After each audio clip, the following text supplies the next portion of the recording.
नमस्कार किसान साथियों, स्वागत है आपका मेरे यूट्यूब चैनल में। मैं आपका मित्र रूम सिंह राजपूत। आज मैं आपको आलू की फसल की अंतिम डोज के बारे में कुछ जानकारियां दे रहा हूं। किसान साथियों, आलू की फसल में जो अंतिम डोज होती है वो हमें लगानी बहुत ज़रूरी है और उसके लिए लगाने के लिए जो सही समय होता है वो आलू की फसल की बुवाई के 80 से 90 दिन के पश्चात हम उसको लगा सकते हैं। किसान साथियों, अभी ज़्यादातर किसान भाइयों की आलू की फसल के लिए 90 दिन का टाइम हो चुका है और कहीं कहीं अभी 80-85 दिन की भी फसल हुई है। तो इस समय पे हम अंतिम डोज के लिए अपने खेतों में लगा सकते हैं। जो अंतिम डोज है वो आपकी 0050 NPK है। NPK 0050 की अगर बात करें तो उसके अंदर नाइट्रोजन और फास्फोरस नहीं पाई जाती है, लेकिन पोटास उसमें 50% पाई जाती है। पोटास लगाने का मुख्य कारण ये होता है कि जो आलू की फसल है उसका कंद अच्छे से मोटा हो जाए, क्योंकि किसान भाइयों जितनी भी आलू की फसल में कंद बनने थे वो तो बन चुके हैं, लेकिन जो कंदों का आकार है वो छोटा ना रहे और अच्छे से कंदों का आकार बड़ा हो जाए। तो हमारे लिए अपने खेत में 0050 को लगा देना चाहिए, क्योंकि अभी आलू की फसल की हार्वेस्टिंग के लिए कुछ समय बाकी है। तो इस समय पे अगर हम 0050 को लगा देते हैं तो हमारी जो फसल है वो अच्छे से फूल जाएगी और अच्छे से उसका कंद का आकार बड़ा हो जाएगा। कंद का आकार जब बड़ा हो जाएगा तो पैदावार में भी वृद्धि हो जाएगी। तो पैदावार में वृद्धि पाने के लिए हमारे लिए बहुत ज़रूरी है कि जो 0050 NPK आती है उसका छिड़काव हमें कर देना चाहिए। किसान भाइयों, 0050 का छिड़काव करने के साथ साथ हमारे लिए अपने खेत में माहू की कंट्रोल करने के लिए इमिडाक्लोप्रिड 14.5% की जो उसका सक्रिय तत्व के रूप में आती है उसको भी हमें लगा देना चाहिए, क्योंकि कहीं कहीं माहू की शिकायत भी खेत में देखने को मिल रही है। तो माहू की शिकायत को दूर करने के लिए हम इमिडाक्लोप्रिड भी लगा सकते हैं और उसके साथ में 0050 के लिए हमें लगाना तो है ही है। 0050 लगाने से सबसे बड़ा फ़ायदा ये है कि हमारी जो फसल है उसका कंद का आकार मोटा हो जाएगा और पैदावार में वृद्धि हो जाएगी। तो 0050 के लिए हमें अच्छे से लेना है और उसके बाद में उसका अच्छे से घोल बना लेना है।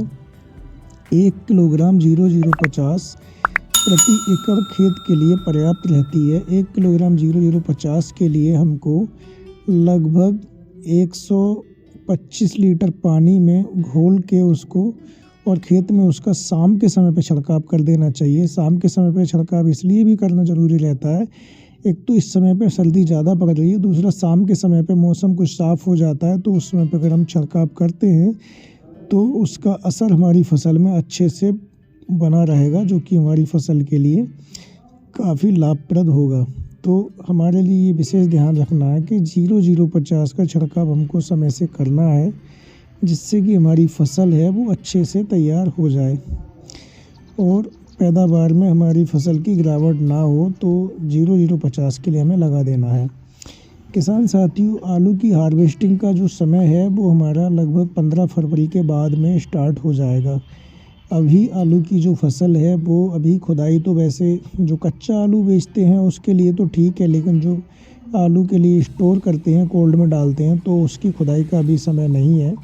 लेकिन ये है कि जो आलू हमारा लगभग 100 दिन का या 105 दिन का हो चुका है, तो उसके लिए अब हमारे लिए आगे खुदाई की तैयारी कर लेनी चाहिए।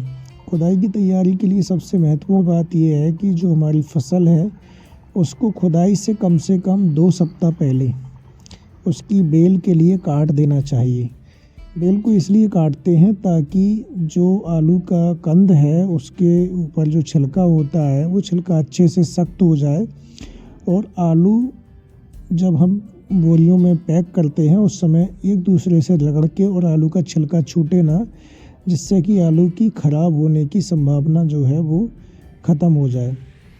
क्योंकि अगर आलू का छिलका कच्चा रह जाएगा तो वो एक दूसरे से रगड़ के और छिलका छूट जाएगा और फिर जब उसको बोरियों में पैक करेंगे तो फिर बोरियों में पैक करते समय वो छिलका उसका छूटने की वजह से वो आलू ख़राब होने की संभावना बनी रहती है। क्योंकि मौसम जब गर्मी का आ जाता है उस समय पे आलू बहुत जल्दी उसमें इन्फेक्शन होना शुरू हो जाता है उस इन्फेक्शन से बचाने के लिए हमको ये ध्यान रखना है कि हमें अपनी फसल को अच्छे से पूर्णतः मैच्योरिटी खेत में आ जाए, तभी हमें उसकी हार्वेस्टिंग करनी है।